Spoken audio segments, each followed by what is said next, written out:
অ্যাকুরিয়ামের সবথেকে বড় জেলিফিশটার ইনফেকশন হয়েছে।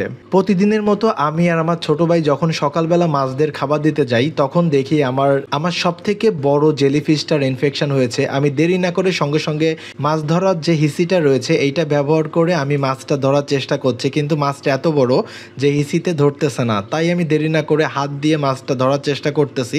আমার অ্যাকুরিয়ামের সবথেকে বড় মাছটি এই জেলিফিশ।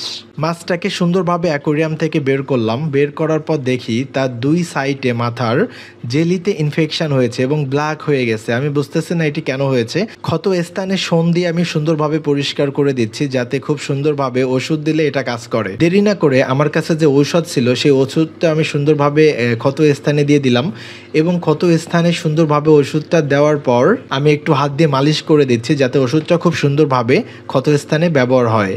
মাথার দুই সাইডেই সেম সমস্যা হয়েছে এবং দুই সাইডেই আমি ওষুধ দিয়েছি। সবশেষে ওষুধ দেওয়ার পর আমার ছোট্ট একটা অ্যাকোরিয়াম রয়েছে নিচে, যেটার ভেতর আমি মাছটাকে সুন্দরভাবে রেখে দিয়েছি যেন কোনো প্রবলেম না হয় এবং সে যেন এখানে খুব সুন্দরভাবে সুরক্ষা থাকতে পারে। অ্যাকোরিয়ামের মাছগুলোর সঙ্গে এত সমস্যা কেন হচ্ছে আপনারা একটু কমেন্ট করে জানাবেন। যাই হোক, আপনি যদি আমার চ্যানেলে নতুন হয়ে থাকেন চ্যানেলটি সাবস্ক্রাইব করে সঙ্গে থাকবেন, যদি পেজ থেকে দেখেন পেজটি ফলো করে সঙ্গে থাকবেন।